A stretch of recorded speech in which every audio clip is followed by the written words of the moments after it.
5 number পারা 6 number পৃষ্ঠা 9 number লাইনের 59 নাম্বার আয়াতের প্রথম অংশে আছে ইয়া আইয়ুহাল্লাযীনা আমানু আতিউল্লাহা ওয়া আতিউর রাসূলা ওয়া উলিল আমরি মিনকুম।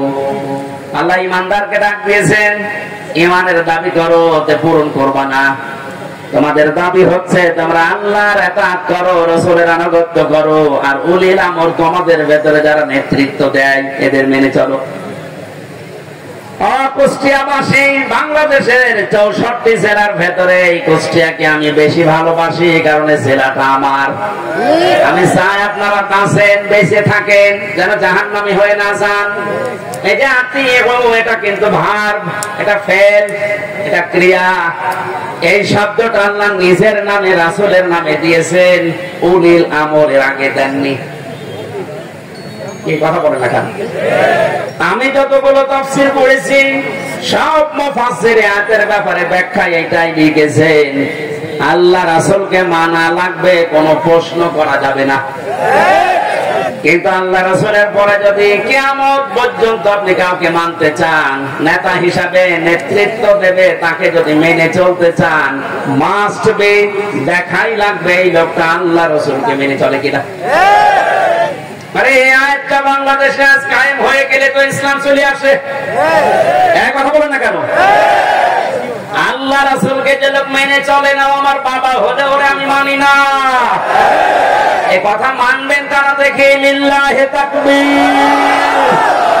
এই দেখেন তো হাত তোলেন কে?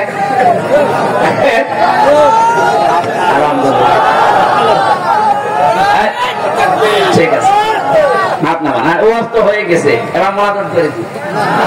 আবার কি ওয়াজ করবো? এটাই তো। আল্লাহ রাসূলকে যে মানে না, সে আমার বাবা হলেও মানি না, তাহলে দেশে আর কিছু থাকবে? ইসলাম চলে আসবে ইনশাআল্লাহ। আমরা জরিপ দেখতে পাচ্ছি, আগস্টের 5 তারিখের আগে একরকম ছিল, এই আজকে রাতে পাল্টিয়ে গেছে। এই মাত্র 30 দিনে পুরা পাল্টিয়ে গেছে। 16 জন চাইতো এই দেশে ইসলাম রাষ্ট্রীয় ভাবে কায়েম হোক 5 তারিখের আগে। এখন জরিপ যেটা বলছে, এই 1 মাসের ব্যবধানে বাংলাদেশে এখন প্রায় 35 জন মানুষ চাচ্ছে দেশে ইসলাম কায়েম হোক। এটা যদি এভাবে চলতে থাকে, 51 জন যেদিন হবে সেদিন কোন মহারথী আর বাধা দিয়ে ঠেকাতে পারবে না ইনশাআল্লাহ।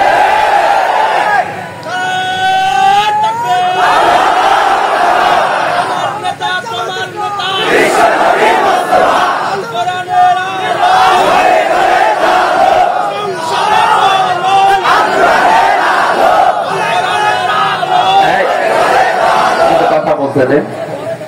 কয়েকদিন আগে সিরাজগঞ্জে ছিলাম, একটা আমি দোকানে ঔষধ নেওয়ার জন্য আমার মুখ বাঁকা ছিল, বসে আছি।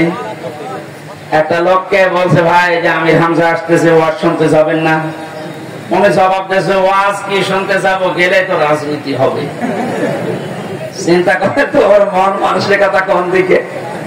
আমি কি রাজনৈতিক দলের কোন লিডার? বলেন, আমি কি ঘোষণা দিয়েছে যে আমি ভোটে দাঁড়াবো? এত ভয় কেন? রাজনীতি এটা কোরআনের একটা অংশ। 903 জায়গায় আল্লাহ ডাইরেক্ট ইনডাইরেক্ট এই শব্দগুলো দিয়েছে। রাজনৈতিক জীবনে যেন আপনি জাহান্নামে চলে না যান, এই জন্যই তো পাহারা দিচ্ছি। এক কথা বলুন। আপনি উল্টা বুঝে না, এটা রাজনীতি হবে। রাজনীতি হবে মানে কোরআন বাদ দিয়ে রাজনীতি আছে? কোরআন বাদ দিয়ে যারা রাজনীতি করেছে তাকে দরবেশ পর্যন্ত 36,000 কোটি টাকা ঋণ করছে। যেহেতু কোরআন ছিল না, এই জন্যই তো এত দুর্নীতি। কোন জায়গায় যেন এই দুর্নীতি আর ফিরে আসতে না পারে। আল্লাহ রাব্বুল আলামিন নবীকে ডাক দিয়েছিলেন কয়টা নাম ধরে? 7টা। কয়টা? 7টা নামে ডাক দিয়েছেন পুরা কোরআনে। আর 1 নম্বরে হচ্ছে ইয়াসিন। সুতরাং আপনি যদি পৃথিবীর কোন জায়গায় বাস করেন, আপনাকে নেতা হিসাবে, আদর্শ হিসাবে মানা লাগবে মুহাম্মদ রাসূলুল্লাহকে। যদি বলেন না আমি পৃথিবীতে থাকি না, আমি থাকি মঙ্গল গ্রহে, ওই টাকা বলেন বলেন। এই জন্য মুফাসসির দিয়েছেন সাইয়্যিদুল আলামিন, বহু বছর যেখানে থাকেন সেখানে নবীকে মানা লাগবে কিয়ামত পর্যন্ত। আল্লাহ আমাদেরকে অনেকে বলে যে ইয়াসিন সূরা একবার পড়লে 10 খতম কোরআন শরীফের সওয়াব হয়। হ্যাঁ হয়, এর ভেতরে যে 83টা শিক্ষা আছে আপনি তো একটাও মানেন না। কিসের সবক আপনার? এর প্রথম শিক্ষা এইটা যে ইয়াসিন আল্লাহর ঘোষণা দেওয়া নেতা কয়জন? নেতা নেতা বারবার বলছে বলে রাজনীতি মনে করছে? এটা যদি রাজনীতি হয় এইটাই রাজনীতি। বলেন বলেন মুহাম্মদ রাসূলুল্লাহ যতদিন পর্যন্ত খাবারের এই ছড়িকে আবু জাহেলের মাথা থেকে আবু বকরের মাথায় নিয়ে আসতে না পেরেছে ততদিন তিনি মানুষের মুখে হাসি ফোটাতে পারেননি। খাবার তো একই ছিল, খাবার একই ছিল না, শুধু ছড়িটা আবু জাহেলের মাথা থেকে নামিয়ে আবু বকরের মাথায় তুলে দিয়েছিলেন, হযরত ওমরের মাথায় তুলে দিয়েছিলেন। সিস্টেম একই ছিল, মানুষও এক, খালি পাল্টিয়েছে ছড়িটা। ওর জামানায় থাকতে মানুষ না খেয়ে মরেছে, আর হযরত আবু বকর ওমরের জামানায় এসে মানুষ না খেয়ে মরেছে। আমরা তো এইটাই চাই কোরআন দিয়ে। কথা বলে না কেন?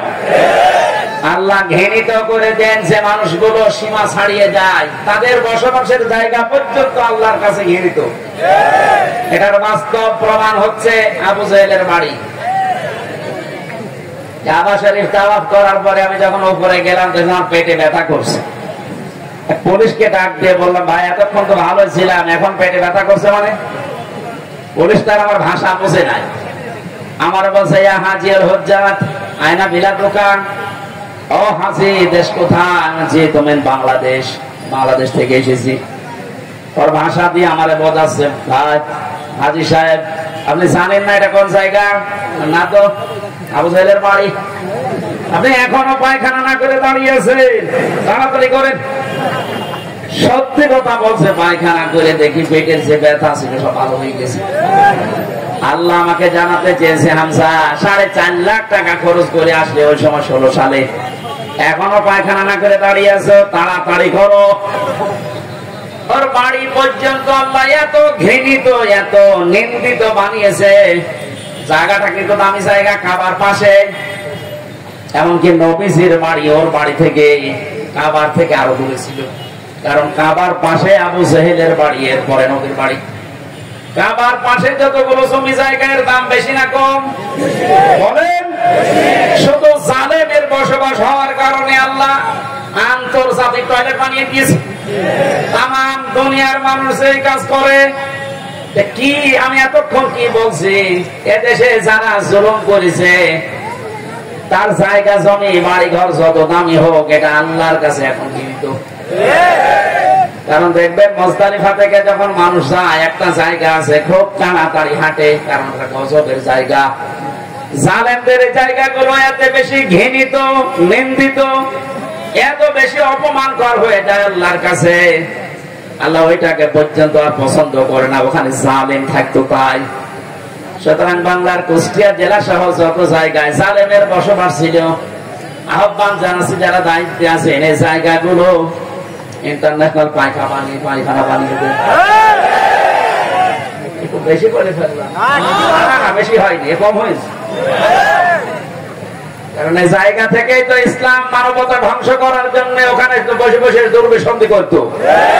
কুষ্টিয়া এরকম জায়গা ছিল না, যেখানে যেখানে ছিল ওগুলো পায়খানা বানিয়ে দিন। মানুষ যেন কিয়ামত পর্যন্ত কুষ্টিয়া জেলায় যারা আসবে তারা যেন জানে যে জালেম তো একটা ছিল এই দেশে। আসিফ মাহমুদ নামে যে উপদেষ্টা কয়েকদিন আগে ঘোষণা দিয়েছে, আয়না ঘর এদেশ থেকে যেন ধ্বংস করা না হয়, ওটা স্মৃতি হিসাবে রেখে দেন। সারা বিশ্বের মানুষ আসবে, মানুষ যেন জানে যে এই পৃথিবীর ময়দানে বাংলাদেশ নামে একটা দেশ ছিল, সেখানে একটা জালেম ছিল। মানুষ কত কঠিন হৃদয়ের হলে আয়না ঘর বানাতে পারে, আমার মাথায় আজও ধরে না। আমান আজমির ঘোষণা শুনেছেন কয়েকদিন আগে, একটা মানুষ কত বড় কষ্ট পেলে এই কথাগুলো বলতে পারে বলেন? অনেকে বলছে মাফ করে দিলাম। হ্যাঁ, মাফ করে দিয়েছেন, ঠিক আছে। সারা দেশের 18 কোটি মানুষ যদি মাফ করে দেয়, আয়না ঘর যারা জড়িত ছিল, ব্যারিস্টার আরমানের বউ মাফ করবে না, করবে না। আপনি ওই জায়গায় পৌঁছাননি তাই বুঝতেছেন না। আমি মাত্র কয়েকদিন ছিলাম মাটি নিচে। এদের আচরণ মানুষের এখানে যারা থাকে এরাও কিন্তু মানুষ, এরা শুধু একটু উপরে উঠবে পথ পাবে, এই কারণে এত কঠিন আচরণ করতো। মুফতি ফখরুল ইসলাম আমার সাথে ছিল যতদিন, উনি বলছিল ভাই আমারে নিয়ে এই পায়ের ভেতর দিয়ে হাত দিয়ে সামনে যে রড আছে রডের সাথে লাগিয়ে তালা লাগিয়ে দিত, 24 ঘন্টা তালা লাগানো। পায়খানা পোশাকের জন্য মাত্র 1.5 মিনিট সময় দেয়, খাবারের জন্য অতটুকু সময় দিয়ে তারপর সে খাবার 3-4টা তরকারি দিয়ে মনে হচ্ছে কে মাখিয়ে দিয়েছে। ছেলে আমার সাথে পাশাপাশি যখন বেড ছিল আমারে বলতো, হামজা আমার মাঝে মাঝে মনে হতো আল্লাহ ওরা আমাকে যদি মেরে ফেলো, কিন্তু যদি একটু শুতে দিত। এই যে শুয়ে থাকা এটাতে কত বড় নিয়ামত আমি ওই 3 মাসে বুঝেছিলাম। একটা দিন আমাকে কাজ হতে দেয়নি, 24 ঘন্টা ঘুমালে তাড়াতাড়ি আবার ডেকে দেয়। আমার 11 ঘন্টা টাঙিয়ে রেখেছিল, হাতের ভেতরে হ্যান্ডকাপ দিয়ে, তাও পেছনে, পায়ের ভেতরে ডান্ডা বেড়ি লাগিয়ে, কালো কাপড় দিয়ে চোখ বেঁধে, মাথার ভেতরে দড়ি লাগিয়ে টাঙিয়ে রেখেছে 11 ঘন্টা। অথচ বিষয়ে আমি কিচ্ছু জানি না। একটু যদি পা মারতে ঠেকে যায়, উপর থেকে 4তলা 5তলা থেকে ক্যামেরা দেওয়া আছে, গরম দেয়, একবারে ঘুম পেয়ে যায়। এই দুপুর 2টায় নিয়ে গেছে, একবারে রাত 11টায় নিয়ে এসেছে। বলেন তো একটা মানুষ এভাবে টিকে থাকতে পারে? আমার নামাজ পড়তে দেয়নি, জোহর আসর মাগরিব এশা সব নামাজ আমি ইশারায় পড়েছি। কখন সময় হচ্ছে কখন সময় হয় না আমি তো কিছু জানি, কারণ মাটির নিচে কঠিন পরিস্থিতি তৈরি করে। এখন অনেকে বলছে কি করেছে যে ওর পালিয়ে যাওয়া লাগলো, কি করেছে মানে টের পাচ্ছেন কি করেছে? চলেন আপনারা 10 দিন একটু রাখি, কি করেছে আপনাকে দেখাবো।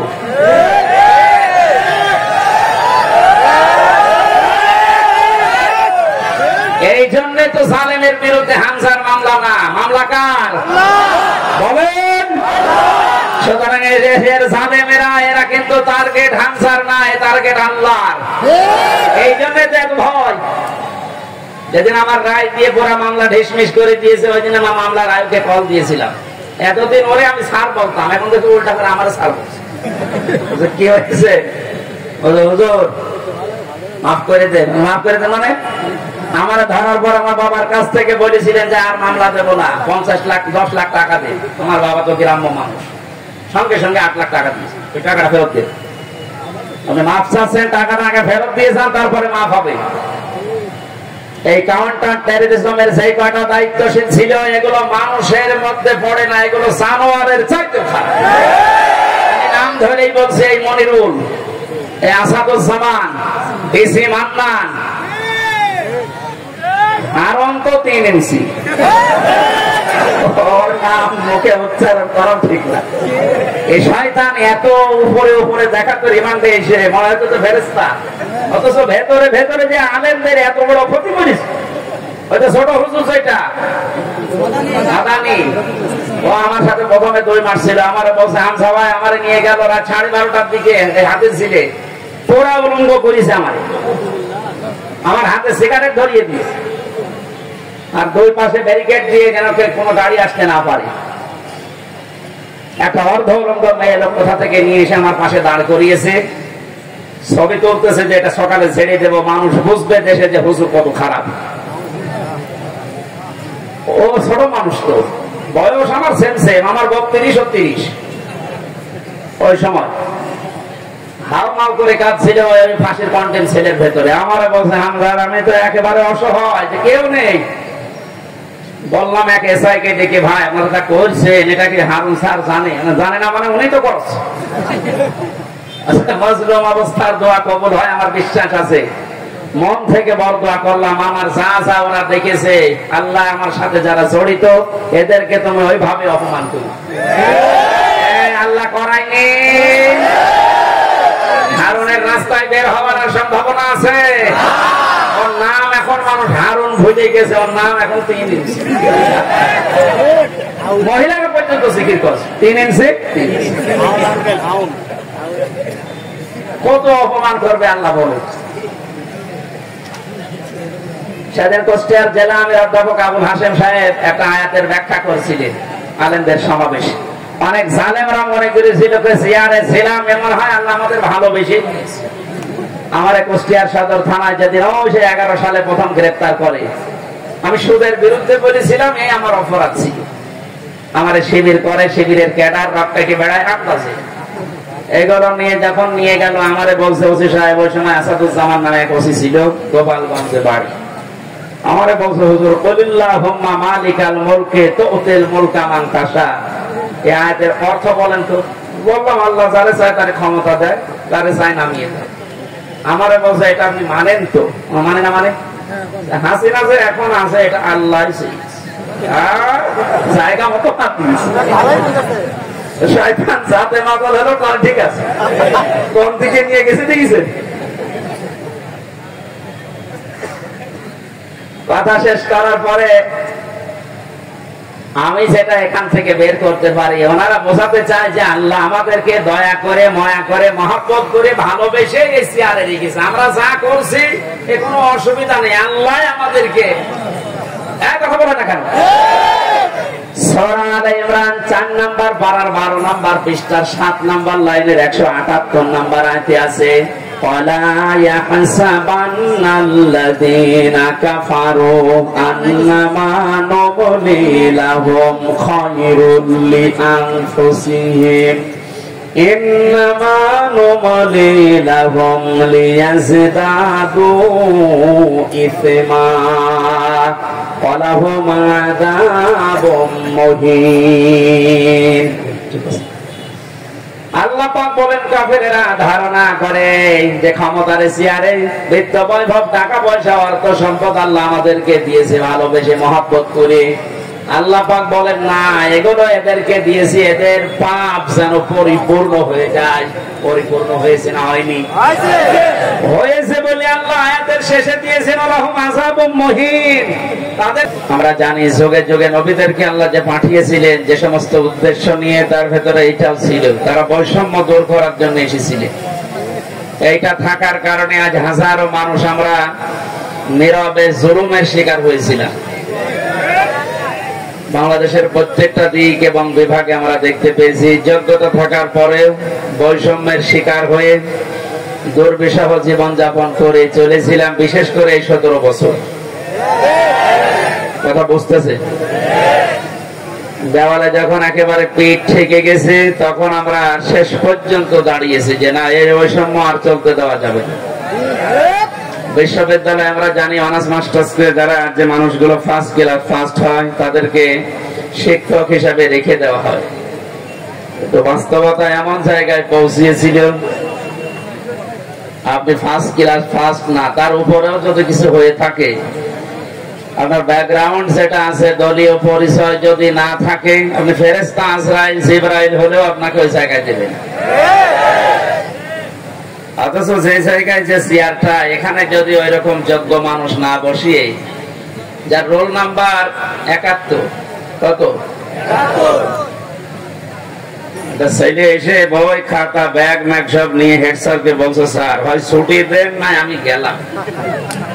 মানে হেড স্যার তাকিয়ে দেখছে যে পজিশনে আছে, ওরা ছুটি দিলেও যাবে। রোল নাম্বার কত? স্যার 71 মানে ক্লাসে ছেলে মেয়ে কয়টা? 71টা। 71টা ছেলে মেয়ে, ওর রোল নাম্বার 71। ও খুব ভালো ছাত্র, ওর জীবনে কোন উদ্দেশ্য আছে, কোন এম আছে? শুধু আসে, খেলাধুলা করে আমার পালিয়ে যাবে।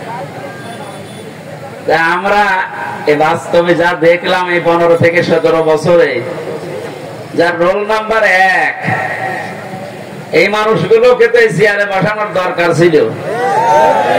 অথচ শুধু বৈষম্য বৈষম্য শব্দটা যে কত নিকৃষ্ট শব্দ, বাস্তবে আমরা এখন টের পাচ্ছি।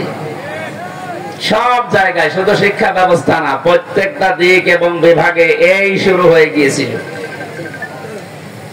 এই জুলুম অত্যাচারের বিরুদ্ধে যে মানুষগুলো জীবন দিয়ে গেল, বিশেষ করে আবু সাইদ সহ, মুগ্ধ ভাই সহ যতগুলো মানুষ জীবন দিয়েছে, এদেরকে আল্লাহ শাহাদাতের সর্বোচ্চ মাকাম যেন দান করে। এই জায়গায় যেন কেউ ফতোয়াবাজি করবেন না যে না ওরা একেবারে মারা গেল, তো শহীদ হয়েছে। কে বলেছে শহীদ হয়নি? পানিতে ডুবে মরলে যদি শহীদ হয়, আগুনে পুড়ে মরলে যদি শহীদ হয়, দেওয়াল চাপা পড়ে মরলে যদি শহীদ হয়, অ্যাক্সিডেন্টে মরলে যদি শহীদ হয়, জালেমের জুলুমের সামনে নিজের জীবনটা যে দিয়ে গেল, সে শহীদ হবে না? মানে এক কথা বলছেন, মাস্ট বি, আপনাকে বলাই লাগবে শহীদ। যদি কেউ স্বীকার না করেন, মুখ দিয়ে বলতে না চান, এ কথা কখনো বলবেন না যে ও মারা গেছে। শহীদরা মরে না। আল্লাহ বলেন ওরা জীবিত এবং আমি আল্লাহর কাছে খাবার খাই। খাবার খেলে আমরা জানি না শরীরে রক্ত গোশত তৈরি হয় না হয় না? এটা যে হয় তার প্রমাণ নবীজির চাচা হযরতে হামজা রাদিয়াল্লাহু তাআলা আনহু, তাকে 70 টুকরা করেছে, তার লজ্জাস্থান পর্যন্ত কেটে কেটে 3 টুকরা করেছে। এই ছেলে এখানে দাঁড়িয়ে কি করে?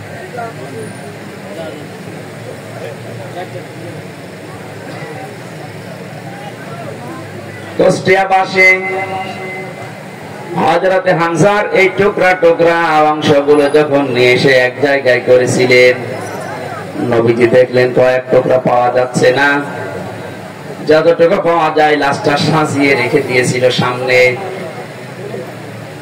নিজের চাদরটা খুলে মাথা থেকে হাঁটু পর্যন্ত ঢাকা ছিল, বাকিটা আর ঢাকা যায় না।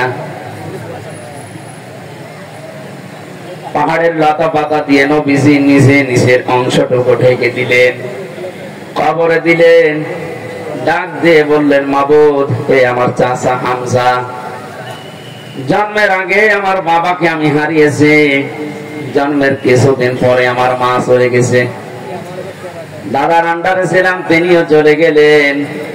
এ পৃথিবীতে সবচেয়ে বেশি কষ্ট যারা আমার জন্য সহ্য করেছিলেন, তার ভেতরে এই লোকটা একজন। তুমি আমাকে নবী বানিয়েছো, রাসূল বানিয়েছো, আমি সাক্ষী দিচ্ছি এই চাচার উপরে আমি এখনো পর্যন্ত রাজি আছি। তোমাকে আমি আহ্বান জানাই, মাবুদ, তুমি আমার চাচার উপরে রাজি হয়ে যাও। কথাটা শুনতে যত ছোট মনে হচ্ছে, এই ব্যাপকতা কিন্তু অনেক বেশি। বিশ্ব নবী নিজে দাঁড়িয়ে বলছে, আল্লাহ, এই চাচার উপরে আমি রাজি আছি, এখনো পর্যন্ত খুশি আছি, আল্লাহ তুমি নিজেও রাজি হয়ে যাও। আল্লাহ খুশি না হয়ে পারবে? নবীজিতে কোনোদিন কথা বলা লাগেনি, শুধু মনের ভেতরে কামনা আসলেই কবুল হয়ে গেছে। অথচ আজকে নিজে তিনি দোয়া করছেন। কবর দেওয়ার 30 বছর পর একবার তার কবর ভেঙে গিয়েছিল মদিনায় ব্যাপক ঢলের কারণে। এই রক্তের স্রোতধারা আসছিল। ছোটবেলায় যারা তার সাথে যুদ্ধ করেছিল, আজকে তারা বড় হয়ে গেছে। এই মুরব্বী মানুষগুলো রক্ত অনুসন্ধান করতে গিয়ে দেখে 30 বছর আগে মুহাম্মদুর রাসূলুল্লাহর চাচা হযরতে হামজা রাদিয়াল্লাহু তাআলা আনহু উহুদের ময়দানে জীবন দিয়েছিলেন। যেখানে যেখানে কাফেরেরা তাকে টুকরা টুকরা করেছে, ওই জায়গাগুলো দিয়ে ফিনকি দিয়ে রক্ত বের হচ্ছে। মুসলমানেরা যদি খাবার এমনি না খাবে, আল্লাহ যে রিজকের কথা জানিয়েছেন, তারা জীবিত এবং আমি আল্লাহর কাছে তারা রিজিক পায়। ওরা যদি রিজিকই না পাবে, তাহলে আমার শরীর থেকে রক্ত আসলো কোত্থেকে? আমি 4 দিন আগে ছিলাম গাইবান্ধার গোবিন্দগঞ্জে। ওখানে সাব্বির নামে ইসলামী ছাত্র শিবিরের এক ভাই 1 মাস আগে শহীদ হয়েছিল। আজকে 5 তারিখ। গত মাসের 5 তারিখে শাহাদত বরণ করার পর প্রায় 26 দিন পরে কবরটা ভেঙে গিয়েছিল। যারা আমাকে নিয়ে গিয়েছে তারা বলছে ওই কবরে এখনো পর্যন্ত তাজা রক্ত বের হচ্ছে। শাহাদাত শব্দটা অনেক কঠিন এবং গুরুত্বপূর্ণ শব্দ। শাহাদত যারা বরণ করেছে, এ মানুষগুলোকে মরে গেছে কখনো বলবেন না, এই জন্য তো শহীদ শব্দ লিখেছে। যারা মারা গেল, যারা শহীদ হয়ে গেল, এ মানুষগুলোকে মৃত বলতে মুখ দিয়ে আল্লাহ নিষেধ করে শুধু শেষ করেননি, মানুষ যেন ধারণাও না করে, এই জন্য ধারণার উপরও আল্লাহ দিয়েছেন নোটিশ। ওয়ালা তাহসাবান্নাল্লাযীনা কুতিলু ফি সাবিলিল্লাহি আমওয়াতা ইলা আখিরি আয়াত। সূরা আলে ইমরানের 169 নম্বর আয়াতের প্রথম অংশে আল্লাহ জানিয়েছেন, কোনদিন ধারণাও করবা না যে যারা শহীদ হয়েছে ওরা মারা গেছে। সুতরাং বৈষম্য দূর করার জন্য যারা জীবন দিয়ে গেল, প্রায় 1000-এর উপরে ছাত্র ছাত্রী, সবগুলো যেন আল্লাহ শহীদ হিসাবে গ্রহণ করেন, বলেন আমিন। এই শাহাদাত বরণ করানোর জন্য যারা ব্যস্ত ছিলেন, এই মানুষগুলো প্রত্যেকেই জালেম এবং যারা এর সহযোগী। নবীজি তিরমিজি শরীফের হাদিসে জানিয়েছেন, যারা জালেম এবং জেনে শুনে জালেমের সহযোগিতা করে, সাহায্য করে, সাপোর্ট দেয়, ও সঙ্গে সঙ্গে নবীর উম্মত থেকে বের হয়ে যায়। আপনি কি বুঝলেন কি বললাম? এরপরও আমরা দেখতে পাচ্ছি, জেনে হোক না জেনে হোক, অনেকে উন্মাদনায়, উদ্দীপনায়, বিভিন্ন কায়দায় আজ জালেমদের এখনো পর্যন্ত সাপোর্ট করে যাচ্ছে, তাদের সাফাই গাচ্ছে। আপনি কিন্তু নবীর উম্মত আর দাবি করতে পারবেন না, যে নবীর উম্মত থেকেই খারিজ হয়ে যাবে। এই জন্য যারা জালেম, এদেরকে এখনো পর্যন্ত সাহস দেওয়ার জন্য যারা বিভিন্ন পথ অবলম্বন করছে। কয়েকদিন আগে দেখতে পেলাম ভিডিওতে একজন বলছে, আপা আপনি ঘাবড়াবেন না, আপনি ঘাবড়ালে আমরা নরম হয়ে যাই। কত বড় শয়তান! চেহারার দিকে তাকিয়ে দেখলাম যে শয়তান তো আমি দেখিনি, যদি দেখতাম মনে হয় ওইরকমই। সুতরাং বৈষম্য দূর করার জন্য যখন আন্দোলন হয়েছিল, সফল যখন হয়েছি, এদেশে কোনো বৈষম্য থাকবে না ইনশাআল্লাহ। সংস্কার যখন আরম্ভ হয়েছে, রাষ্ট্র সংস্কারের জন্য আন্দোলন ছিল না? এই কথা বলে না কেন? সংস্কার যখন আরম্ভ হয়ে গেছে অলরেডি, কোন জায়গা যেন বাদ না থাকে। গত কয়েকদিন আগে আমির জামাত আপনাদের এই শিলাইদা এসে বলে গেছে না, যে সংস্কার যখন আরম্ভ হয়েছে, যারা দায়িত্বে আছে আমরা চাই এনাদের হাতে যেন সংস্কার শেষ হয়। সুতরাং যারা আছেন বেশি দেরি করার দরকার নেই, খুব তাড়াতাড়ি যারা জালেম ছিল এবং জালেমের সহযোগী ছিল, একটাও যেন পদে না থাকে। আজকে হলে আর কালকে যাওয়ার দরকার নেই। কারণ এই 1734 জন মানুষ যারা সবচাইতে বেশি জুলুম করেছে এই দেশে চেয়ারে বসে, এই মানুষগুলো আল্লাহর কাছে সব আল্লাহর মামলার আসামি। কেউ বাঁচাতে পারবে না আপনাকে। আমি 3 বছর জেলে ছিলাম, আমার মামলার বাদী ছিল, আয়ু ছিল একজন, বাদী ছিল আরেকজন। বাদী ছিল সরাসরি রাষ্ট্র, এই জন্য আমার এত দেরি হয়েছে। তখন মামলা ওটা যদি সাজাও লাগিয়ে দিত, সর্বোচ্চ 3 মাসের বেশি আমার রাখার কথা ছিল না। অথচ গত পরশুদিন আমার মামলা পুরা ঠিসমিস করে দিয়েছে, কিচ্ছু নেই, সব শেষ। আমি মনে করলাম জিজ্ঞাসা করে বিচারপতি কাছে, স্যার আপনি তো আগে ছিলেন, 3টা বছর আমার এই মামলা 30 থেকে 31 বার পর্যন্ত উঠেছে, একবারও জামিন দিলেন না। আজকে একেবারে বলছেন যে এর ভেতরে কোনো মাল ম্যাটারেস নেই, কি দেখে বিচার করবো? দা মানুষ তো আপনি একই আছেন, আগে থেকে তো আমার এর কথা বলতে বাধ্য হইতো যে কি করবো, হাত বাঁধা ছিল। কথা বলে না, একটা রাষ্ট্র কত বড় দুর্নীতিগ্রস্ত হলে জাতীয় মসজিদের ক্ষতি পর্যন্ত পালিয়ে যায়। এটা থেকে আজ করা যাচ্ছে যে আমরা কোথায় ছিলাম। দেখেন এই লোকটার হাত আজকে খুলে গেছে। এতদিন যে লোকটাকে বারবার অ্যাডভোকেট যারা, উকিল যারা, ব্যারিস্টার যারা কত রিকোয়েস্ট করেছে, কত যুক্তি দেখিয়েছে যে একজন পরিচিত মানুষ, এ তো গোপনে কিছু করে না, এরপরেও বলেছে না কিচ্ছু করার নেই, হবে না, যান। মাসের পরে মাস না, 3 মাস, 4 মাস, 6 মাস পরে একটা ডেট দিতে এভাবে। অথচ টাকা পয়সা দিয়ে এগিয়ে 30 থেকে 31 বার তুলেছে। তাই এই লোকটা গত কয়েকদিন আগে যেভাবে সব দিয়ে দিলে, যে মোবাইলটাও দিয়েছে, 3 বছর আটকে রেখেছিল, গত বর্ষদিন দিয়ে দিয়েছে। আমি ভাবলাম যে আল্লাহ, এইরকম হাত বাঁধা লোক এদেশে আর নেই, আছে মানে সব জায়গায়। সুতরাং হাত যাদের খুলে গেছে, আপনি যেন আর হাত বাঁধা না হয় এই কাজ করবেন। আর যারা দায়িত্ব পেয়েছেন, আপনাদের আহ্বান জানাচ্ছি, সংস্কার খুব তাড়াতাড়ি শুরু করেন, নয়তো মাঝে মাঝে কিন্তু ইস্যু তৈরি করে ওরা বিশৃঙ্খলা করবে। তৈরি করার চেষ্টা চালিয়েছিল হিন্দুদেরকে দিয়ে, হালে পানি নেয়নি। এক কথা বলছেন না, আনসারদের দিয়ে আক্রমণ চালানোর চেষ্টা চালিয়েছে, কিন্তু হালে পানি নেয়নি। দেশের মানুষ বুঝে ফেলেছে 42,000 আনসার নিয়োগ হয়েছে কয়েক বছরে, তার ভেতরে 35,000 গোপালগঞ্জে। 42,000-এর 35,000 যদি হয় গোপালগঞ্জে, তা আমরা কি ঘাস কাটছি? এই জন্য বৈষম্য বিরোধী আন্দোলনে যে কথাগুলো ছিল, যে দফাগুলো ছিল, সবগুলোর সাথে আমরা একমত। বিশেষ করে শেষ কথা, যেটা শেষ দফা, এক দফা এসেছিল যে আমরা জালেমের পদত্যাগ চাই। আল্লাহ এই দাবির সাথে আল্লাহ নিজেও ছিলেন। আমার তো মনে হয় শুধু ছাত্ররা না, এদের সাথে আল্লাহ আবাবিল পাঠিয়েছিলেন।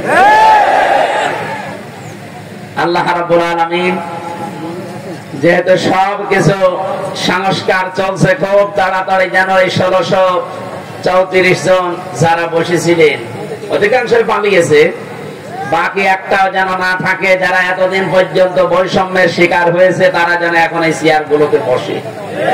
এইটাই হবে ন্যায় বিচার। এটা কি হবে? এই ন্যায় বিচারের জন্যই আমরা আন্দোলন করেছিলাম। কথা বলেন ঠিক কিনা?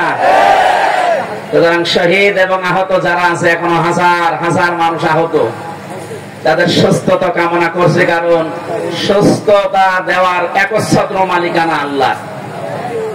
ঔষধ যদি আপনি একেবারে 24 ঘন্টা খাওয়াতে থাকেন, আল্লাহর পক্ষ থেকে যদি এটা না আসে, তাহলে আপনি সুস্থ হবেন না। এটা আমরা বিশ্বাস করি। তো ঔষধের কোন ক্ষমতা আছে? ক্ষমতা কার? আরো জোরে। এটা বাস্তবে নিয়ে আসা লাগবে। ইন্নাল্লাহা আলা কুল্লি শাইইন কাদির। সব ক্ষমতার মালিক আল্লাহ। সুতরাং যারা অসুস্থ আছেন, আল্লাহকে আমরা সব ক্ষমতার মালিক মনে করি, বিশ্বাস করি।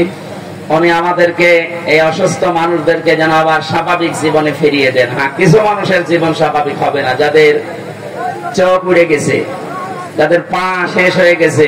আমি সদর থানার সদর হাসপাতালে গিয়েছিলাম 6 তারিখের পরে। অনেক জনের দেখলাম এমন এমন অঙ্গ নেই যে কিয়ামত পর্যন্ত হায়াত পেলে অঙ্গ আর আসবে না। লজ্জা স্থান উড়ে চলে গেছে একজন। এটা আমাদেরকে মুক্ত জীবনে ফিরিয়ে দেওয়ার জন্য এত বড় স্যাক্রিফাইস যারা করেছে। বাংলাদেশে জামাত ইসলামী কুষ্টিয়া জেলা শাখার উদ্যোগে যে একটু সহযোগিতার হাত বাড়িয়েছিল, প্রত্যেকটি পরিবারে অন্তত 2 লক্ষ করে টাকা দিয়ে একটু দাঁড় করিয়েছে। এদেশে টাকা আর মানুষ আর নেই বলেন? এখনো স্বাভাবিক অবস্থায় আমরা ফিরতে পারলাম না। যারা এই মুক্ত জীবন এনে দিল, তারা এখনো কাতরাচ্ছে। আর যে মানুষগুলোর কিছু হয়নি, এরা আন্দাজে লাফাচ্ছে যে না, সব বন্ধ করে এখন আমাদের এই জিনিস দাও। এরা আর এক জালেম। কথা বলেন। আমান আযলামু মিম্মান মানাআ মাসাজিদাল্লাহি আন ইউযকারা ফিহা ইসমুহু ওয়া সাআ ফি খারাবিহা ইলা আখির আয়াত, সূরা বাকারা। না, বিভিন্ন জায়গায় কাদা আছে, থাকে এভাবে শোনা যাচ্ছে না? এইভাবে শোনে ভাই, একটু পরে আজান দেবে, এইভাবে শোনে। আমি গতানুগতিক কথা বলি না, আমি যা বলি ওখান থেকে শিক্ষা নিয়ে আসি। ভালো করে খেয়াল করেন তো। এই যে 2700 মানুষের জীবনের বিনিময়ে তাদের আহত হওয়ার পরিবর্তে আমরা এই মুক্ত ভাবে এই ময়দানে এখন কথা বলছি। বাংলাদেশ জামাত ইসলামী কুষ্টিয়া জেলা শাখার উদ্যোগে কয়েকদিন আগে এই যে কুষ্টিয়া শহরের এতিমখানায় 500 আলেমকে দাওয়াত দিয়েছিল, সব ঘরনার। সবাই এসেছিল কম বেশি। 2.5-3 ঘন্টা একাধারে আলোচনা হয়েছে আলেমদের। কোনো বাধা নেই, কোনো পাহারাদার নেই, কোনো সিকিউরিটি লাগে নাই। অথচ আগস্টের 5 তারিখের আগে এরকম 500 না, 5 জন এক জায়গায় হলে কত রকমের মামলা হয়ে যেত। টের পাচ্ছেন কোথা থেকে আল্লাহ কোথায় এনে দিয়েছে? এই বাস্তবতা যাদের জন্য, তাদের খোঁজ খবর নিতে যাও না। এদের জন্য এখন মসজিদে দোয়া হয়, কোরআনে কারিমের দাস হয়, সেগুলো এখন অনেকে উল্টাপাল্টা ফতোয়া দিয়ে বন্ধ করার চেষ্টা করছে।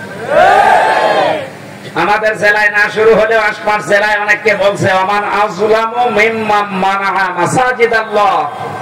আল্লাহ বলেন, বড় জালেম দেখতে চাও? আমরা তো অধিকাংশ মানুষ মনে করি আয়না ঘর যারা তৈরি করেছিল ওরা বড় জালেম। হ্যাঁ, মাস্ট বি ওরা বড় জালেম।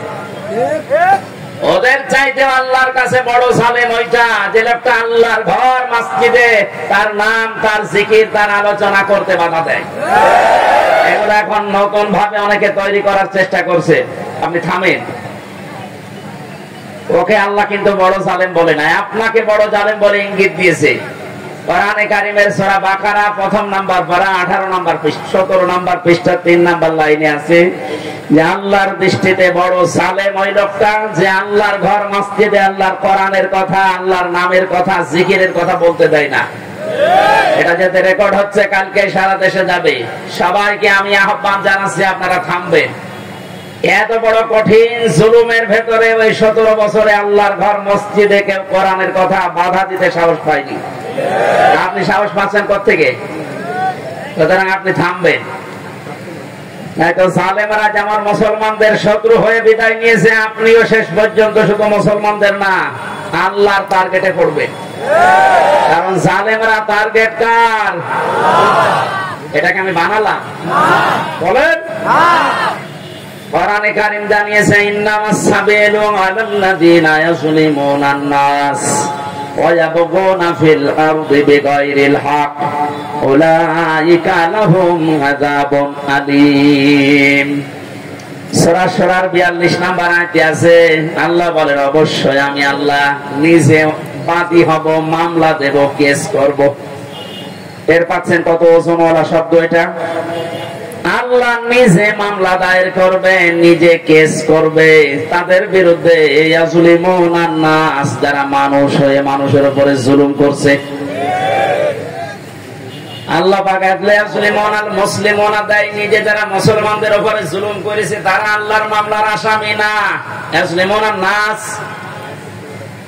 এটা বহু ইয়াজলিমুনা, এটা মুজারে, বর্তমান, ভবিষ্যৎ, প্রেজেন্ট, ফিউচার। এখন যারা জুলুম করছেন, ভবিষ্যতেও যারা করবেন, আপনি কিন্তু এদেশে হামজার মামলার আসামি না, আপনি সরাসরি আল্লাহর মামলার আসামি। আমি আপনাকে বাঁচাতে এসেছি, এরপরও যদি উল্টা বোঝেন নিজের কপালে নিজে আগুন লাগাবেন। আমার কথার অর্থ বুঝতেছেন নাকি আন্দাজে ঠিক বলেন? আলহামদুলিল্লাহ।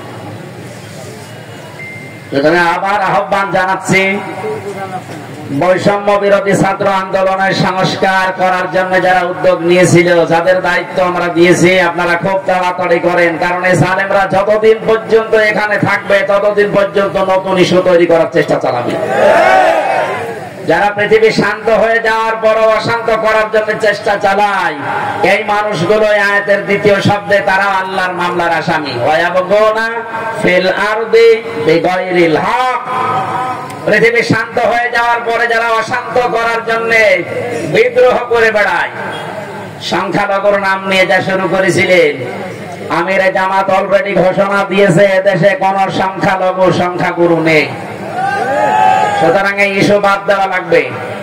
এদেশে সংখ্যাগুরু সংখ্যালঘু আছে না? নেই। এদেশে যে জন্ম নিয়েছে সে এদেশের বৈধ নাগরিক। আমি আমির হামজা 96% মুসলমানদের ভেতরে যেমন অধিকার পাবো, একজন হিন্দু 4%, তাতে কি সে একই অধিকার পাবে? হ্যাঁ, কথা বলছেন। এটা যখন বুঝে ফেলেছে, দেখছে না এ তো হালে পানি নাই না, ওটা বাদ দিয়েছে। এরপরে নামিয়েছে ডাক্তার দে, ওটাও পারছে না। এরপরে নামিয়েছে আনসার দে, ওটাও যখন পারে না, আমার টকশো থেকে যেন ডাবিং করে বলছে ওরা আমার বিসিতে মারলো কেন? আর কি অপমান হবেন আপনি? তো এখন যে অবস্থায় আছে আমার মনে হয় মরে যাও ভালো। কথা বলেন। এজন্য আহ্বান জানাবো, যাদের নেতা ঠিক নেই, আদর্শ ঠিক নেই, আপনি ফিরে আসেন। আপনি কিন্তু জাহান্নামে যাচ্ছেন। আপনি যাই ভুল বুঝেন আর মনে করেন। আল্লাহ আপনাকে হেদায়েত দান করুন, আমিন। সূরা তাওবার 119 নম্বর আয়াতটা আমরা পড়েছিলাম। কোন সূরা? এর নামকরণ, শানে নজর, ঐতিহাসিক প্রেক্ষাপট এবং বাস্তব 9টা শিক্ষা আছে আয়াতে। এবং এখান থেকে তাফসীর আকারে